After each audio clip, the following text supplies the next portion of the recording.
الحمد لله الذي شرفنا على سائر الأمم برسالة من اختصه من بين الأنام بجوامع الكلم وجواهر الحكم صلى الله عليه وعلى آله وصحبه وبارك وسلم ما نطق اللسان بمدحه ونسخ القلم أما بعد فأعوذ بالله من الشيطان الرجيم بسم الله الرحمن الرحيم إلا تنصروه فقد نصره الله إذ أخرجه الذين كفروا ثاني اثنين إذ هما في الغار إذ يقول لصاحبه لا تحزن إن الله معنا فأنزل الله سكينته عليه وأيده بجنود لم تروها وجعل كلمة الذين كفروا السفلى وكلمة الله هي العليا والله عزيز حكيم.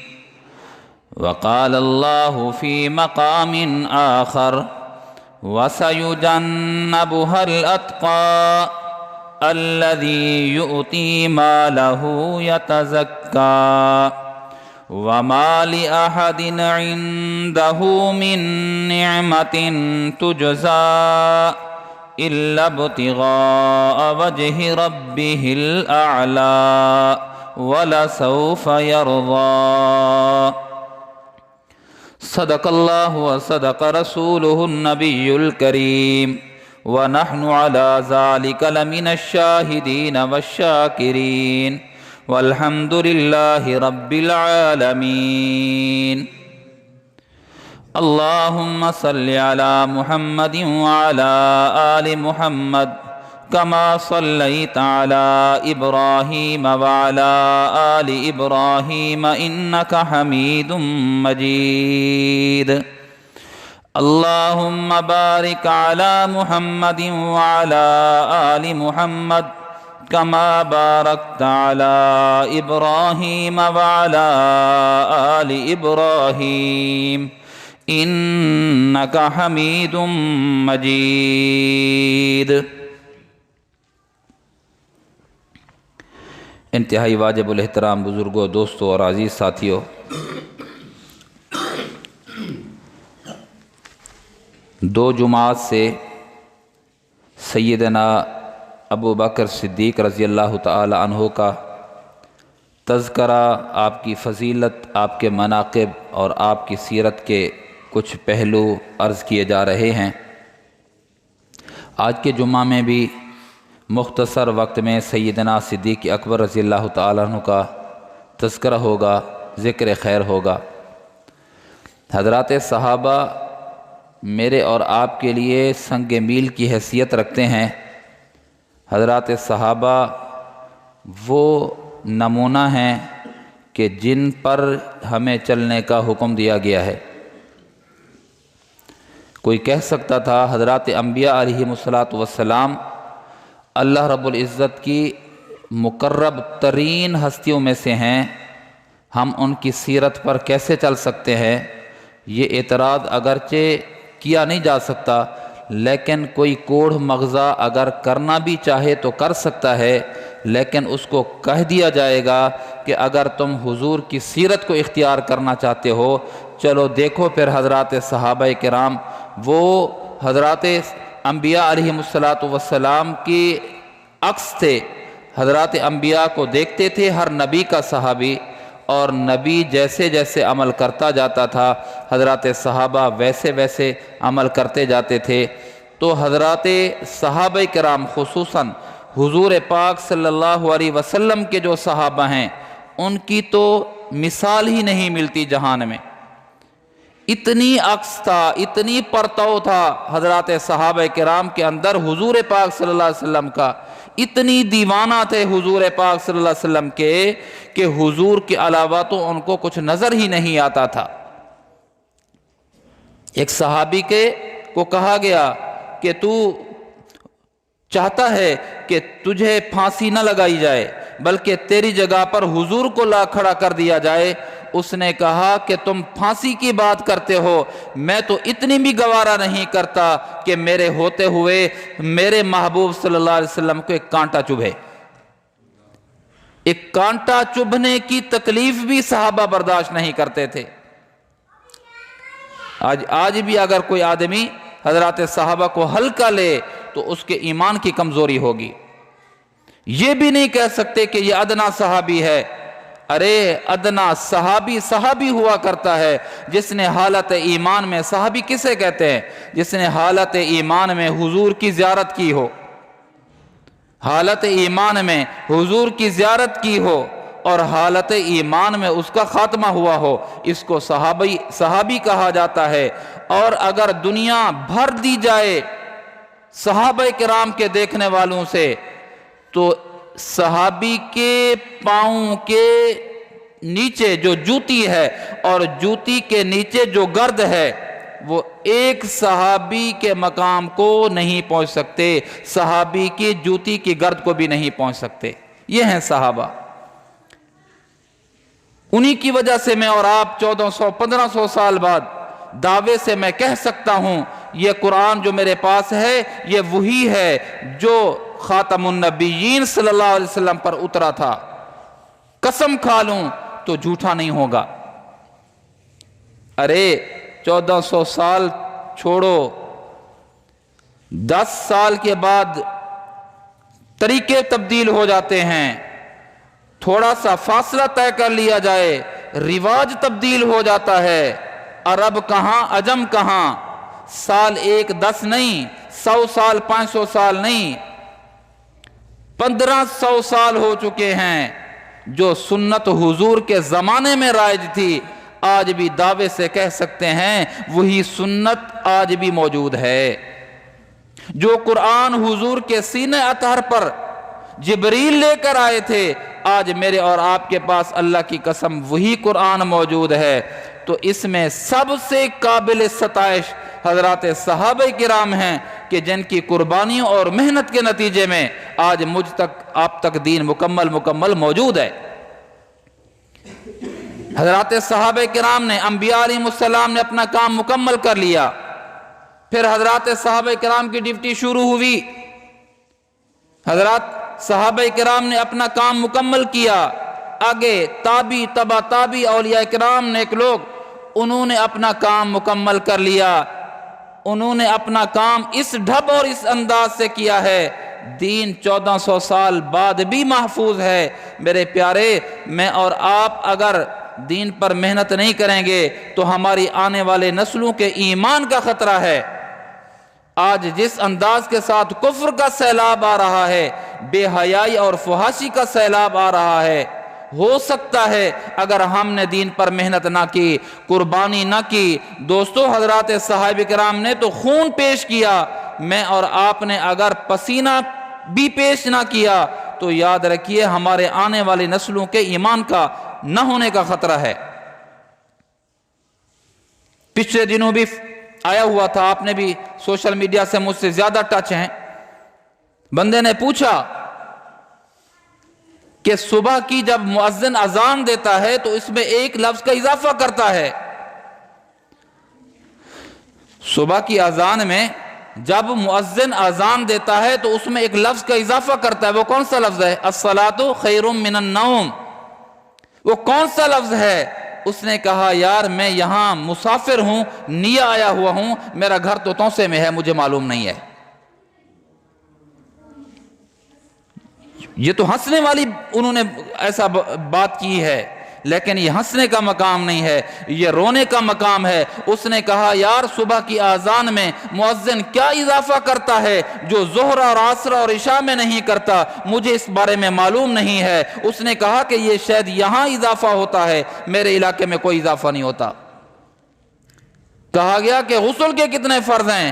کہا کہ مجھے معلوم نہیں۔ اس نے کہا گیس تو لگاؤ، کہا فرض تو 3 ہیں۔ خوش ہو گیا بندہ، کہا کہ پہنچ گیا یہ بندہ، کہا کیا ہے؟ کہا تیل ہے، صابن ہے، تولیہ ہے۔ غسل کے یہ 3 فرض ہیں، ڈوب مرنے کا مقام نہیں ہے۔ 50 سال تک وہ آدمی تہجد میں وتر پڑھتا رہا۔ جب بھی اس کے پاس لوگ جاتے اللہ والے کہ بھئی اللہ کے راستے میں وقت نکالو، مسجد آیا کرو، وہ کہتا تھا مجھے کیا ضرورت ہے؟ تم اپنے ایمان کی فکر کرو، مجھے ضرورت ہی نہیں ہے اللہ کے راستے میں نکلنے کی۔ بھائی ہمت کرو۔ بڑا آدمی تھا، ریٹائر ہو گیا۔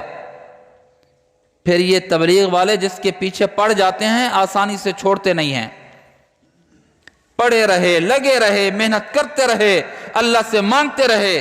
ایک دن 3 دن کے لیے جب وہ نکلا، 60 سال کے بعد ریٹائر ہو گیا وہ، جب وہ 65 سال کی عمر میں جب نکلا، یہ وہ شخص تھا جو تہجد کی نماز میں وتر پڑھتا تھا، تہجد کے وقت وتر پڑھتا تھا، اور مستحب عمل بھی یہی ہے۔ جب اس سے کہا گیا او بابا جی مذاکرہ کرتے ہیں، نماز کا مذاکرہ کرتے ہیں، اس میں دعائے قنوت آتی ہے، دعائے قنوت آتی ہے۔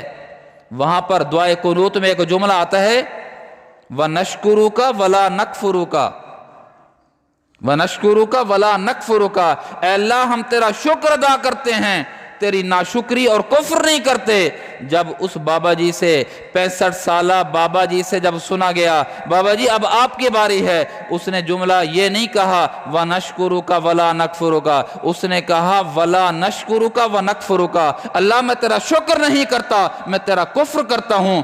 اس کے کہا گیا بابا جی یہ جملہ تو کفریہ ہے۔ اس نے روتے ہوئے آہیں نکلی اس کی، کہنے لگا میں تو 40 سال سے تہجد کے وقت یہی جملہ کہہ رہا ہوں، اے اللہ میں تیرا کفر کرتا ہوں، تجھے نہیں مانتا، میں تیرا شکر کیسے کروں گا؟ 40 سال تک وہ کفریہ جملہ بولتا رہا بے خیالی میں۔ اب آپ کے ذہن میں ایک جملہ آئے گا، یا یہ بیان جب نیٹ پہ جائے گا تو وہاں پر ہو سکتا ہے کوئی کمنٹ کر دے کہ بے خیالی میں جملہ کہہ دیا ہے تو اس میں کفر۔ ایک بات تو یہ ہے کہ کفریہ جملہ تو ہے، اس کا انکار کوئی نہیں کر سکتا۔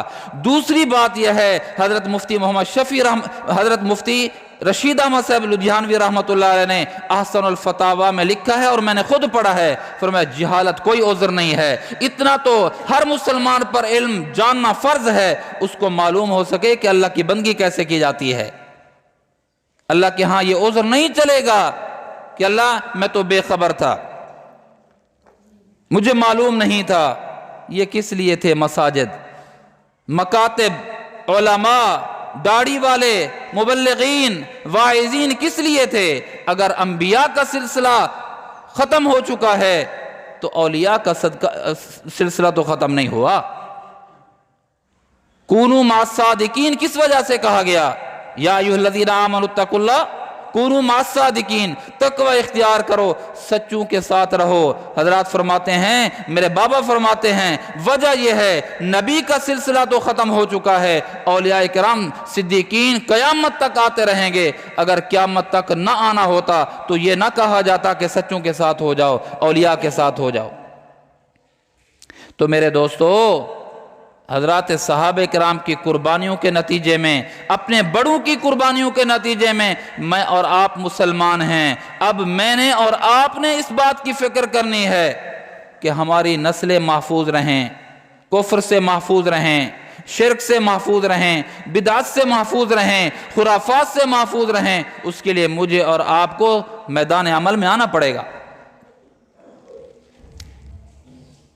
یہ ایسے پہنچا جب سیدنا صدیق اکبر رضی اللہ تعالیٰ عنہ کو کسی کافر نے کہا کہ یار تجھے پتہ ہے کہ تیرا ایک یار ہے محمد صلی اللہ علیہ وسلم؟ ہاں کیا ہے اس کو؟ کہا کہ اس نے نئی بات کہی ہے۔ کون سی بات کہی؟ کہا کہ وہ کہتا ہے کہ آسمان سے، اس نے آج کہا ہے کہ آسمان سے میرے اوپر فرشتہ نازل ہوا ہے، میں اللہ کا نبی ہوں۔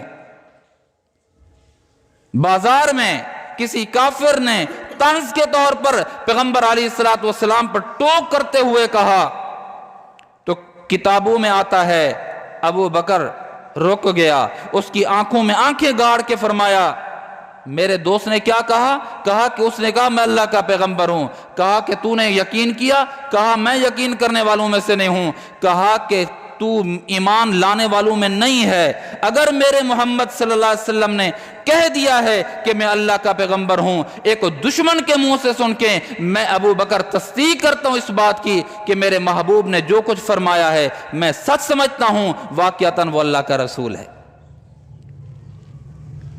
ہر کام میں جلدی کرنے والا۔ جب حضور پاک صلی اللہ علیہ وسلم کی خدمت میں یہی ابو بکر آیا، کہا اللہ کے رسول مجھے بازار عکاظ میں کسی نے یہ جملہ کہا ہے۔ محبوب صلی اللہ علیہ وسلم نے فرمایا ابو بکر واقعی میں اللہ کا نبی ہوں، یا رسول اللہ آگے ہاتھ کیجئے۔ حضور نے ہاتھ مبارک آگے کیے، ابو بکر نے بوسہ دیا، ہاتھ رکھا، بیعت کی اور کلمہ شہادت پڑھ کے سب سے پہلے صحابی ہونے کا اعلان کر دیا۔ اللہ کے رسول کیا حکم ہے میرے لیے؟ فرمایا جو کام میرا ہے ابو بکر وہی کام تیرا ہے،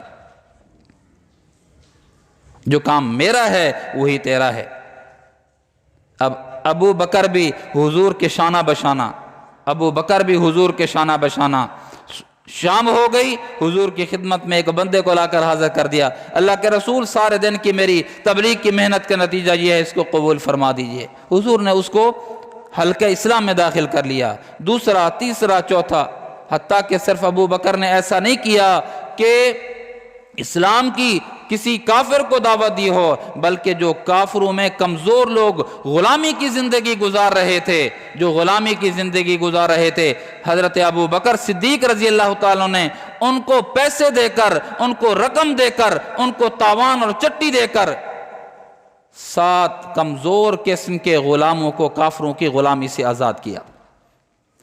جب حضرت عثمان ابو قحافہ، ابو بکر کے والد حضرت ابو قحافہ جن کا نام عثمان ہے، پتہ چلا کہ ابو بکر تو غلاموں پہ پیسے لٹا رہا ہے، غلاموں پہ پیسے لٹا رہا ہے، تو اس نے کہہ دیا بے خیالی میں ابو بکر نے اگر مال کسی بڑے آدمی پر لٹایا ہوتا، کل مشکل کے وقت وہ بڑا آدمی اس کے کام تو آتا۔ یہ خبر جب ابو بکر کو پہنچی تو ابو بکر کے دل میں ملال آیا، ابو بکر کے دل کے اندر گھٹن ہوئی کہ میرے والد نے یہ کیا کہہ دیا ہے، میں تو کام اللہ کے لیے کر رہا ہوں، اور بابا جی تو یہ جملے کہہ رہے ہیں کسی بڑے پر خرچ کرتا تو کام آ جاتا، میں نے جس کے لیے کیا ہے وہ جانے، اس کا کام جانے۔ ابو بکر کو باپ کے یہ جملے تھوڑی سی اذیت کا سبب بنے بتقاضۂ بشریت کے، ورنہ ایسا ہونا نہیں چاہیے، باپ جو کہہ دے کہہ سکتا ہے، لیکن بتقاضۂ بشریت جب ابو بکر تک باپ کی یہ خبر پہنچی کہ اس نے تو یہ کہہ دیا ہے، دل کے اندر ہلکی سی تکلیف پہنچی، تو اس کی گواہی میں اور اس کی تسکین کے لیے اللہ رب العزت نے قرآن پاک میں یہ ارشاد فرمایا وَسَيُجَنَّبُهَا الْأَتْقَى الَّذِي يُؤْتِي مَالَهُ يَتَزَكَّى۔ ابو قحافہ تجھے کیا معلوم کہ تیرے بیٹے ابو بکر نے کس کے لیے یہ کام کیا ہے؟ وہ دنیا داروں پہ خرچ نہیں کر رہا کہ مشکل وقت کے اندر اس کے کام آ جائیں، وہ اس ہستی کے لیے کام کر رہا ہے کہ مشکل وقت اگر ابو بکر پر آ جائے، بڑے لوگ ابو بکر کا ساتھ نہیں دیں گے، مشکل نہیں ٹالیں گے، آسانیاں فراہم نہیں کریں گے، ابو بکر نے اس کے لیے کام کیا ہے جو مشکل میں سب کے لیے آسانیاں پیدا کرنے والا ہے۔ وَسَيُجَنَّبُهَا الْأَتْقَى الَّذِي يُؤْتِي مَالَهُ يَتَزَكَّى وَمَا لِأَحَدٍ عِندَهُ مِن نِعْمَةٍ تُجْزَى۔ میں اللہ گواہی دے رہا ہوں إِلَّا ابْتِغَاءَ وَجْهِ رَبِّهِ الْأَعْلَى۔ دنیا کے لیے تو ابو بکر نے نہ پہلے کچھ کیا ہے نہ اب کچھ کر رہا ہے، مقصود تو مقصود حقیقی تھا اس کے لیے کر رہا ہے۔ جب اس محسن حقیقی کے لیے کر رہا ہے تو محسن بھی یہ اعلان کر رہا ہے وَلَسَوْفَ يَرْضَى، میں اللہ ابو بکر کو اتنا دوں گا، اتنا دوں گا، اتنا دوں گا، جو ابو بکر کہے گا اللہ میں تیرے اوپر راضی ہوں، راضی ہوں، راضی ہوں۔ اور یہی وجہ تھی کہ جب جب غزوہ تبوک کے موقع پر ام عائشہ رضی اللہ تعالیٰ عنہ دیکھتی ہیں کہ میرے ابا جی ساری رات کروٹیں بدل رہے ہیں، تو صبح صبح اٹھی اور باپ بھی اٹھے، ابا جی خیریت تو تھی، کروٹیں بدل رہے تھے، فرمانے لگے ہاں بیٹی، میرے محبوب صلی اللہ علیہ وسلم نے چندے کی اپیل کی ہے، میرے پاس جو کچھ تھا سارا اسلام پہ لٹا دیا ہے، اب میں پریشان تھا کہ حضور کو کیا دوں، تو ابا جی پھر کیا کیا؟ پھر میں اللہ سبب بنا دیں گے۔ بہترین لباس پہنا ہوا تھا، فوراً گئے بازار میں بیچا، ٹاٹ کا لباس لیا، ٹاٹ کا لباس سلایا، زیب تن کر کے جو پیسے بہتر کپڑے بیچنے کے نتیجے میں بچے تھے وہ حضور کی خدمت میں حاضری دینے کے لیے، پیش کرنے کے لیے آئے۔ ابھی ابو بکر نہیں آئے تھے، جبریل آسمان سے حضور کی خدمت میں پہلے آ گئے، اور جب حضور نے دیکھا نوری لباس چھوڑ کر ٹاٹ کا لباس زیب تن کیا ہوا ہے، حضور نے جبریل کو پہلی مرتبہ ٹاٹ کے لباس میں نوری لباس کے بغیر ٹاٹ کے لباس میں دیکھا تو چونک گئے۔ فرمایا جبریل یہ کیا معاملہ ہے؟ فرمایا کہ آپ نے تو مجھے دیکھا ہے، نوریوں کے سردار کو دیکھا ہے، ابھی دنیا کے سردار آپ کی خدمت میں حاضر ہو رہے ہیں، بعد الانبیاء، وہ جس لباس میں ہیں، آج نوریوں کے سردار کو بھی اللہ نے حکم دیا ہے ٹاٹ کا لباس پہن۔ اللہ کے محبوب آپ مجھے دیکھ رہے ہیں، اگر آپ سارے فرشتوں کو دیکھ پاتے تو آج سب نے ابو بکر کی اقتداء میں ٹاٹ کا لباس زیب تن کیا ہوا ہے۔ جبریل کیسے آنا ہوا؟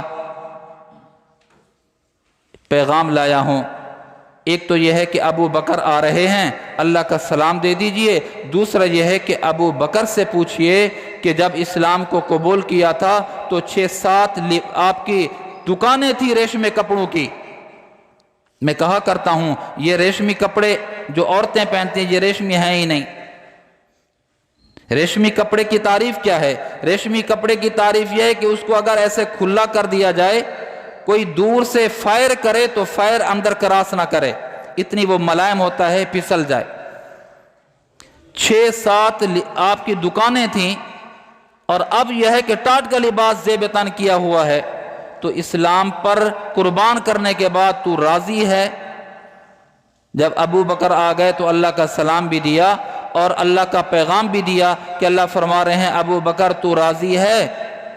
ابو بکر کی آنکھوں سے آنسو نکل پڑے، کہنے لگے اللہ کے رسول، ابو بکر کے جسم سے بہترین لباس اترا ہے، ٹاٹ کا لباس زیب تن کر کے آپ کی خدمت میں حاضر ہوا ہوں، آپ کے لیے، اللہ کے لیے، دین اسلام کے لیے اگر مجھ ابو بکر کی چمڑی بھی ادھیڑ دی جائے تب بھی ابو بکر اللہ اس کے رسول پہ راضی ہے۔ یہ ہے ابو بکر، اس کے نام لیوا ہیں۔ دوستو ابو بکر کی سیرت پہ عمل کریں، جس طرح انہوں نے سب کچھ قربان کیا، میرے اندر آپ کے اندر وہی قربانی کا جذبہ ہونا چاہیے۔ اللہ مجھے آپ کو حضرات صحابہ کرام کے سیرت طیبہ پہ چلنے کی توفیق نصیب فرمائے۔ وآخر دعوانا ان الحمدللہ رب العالمین۔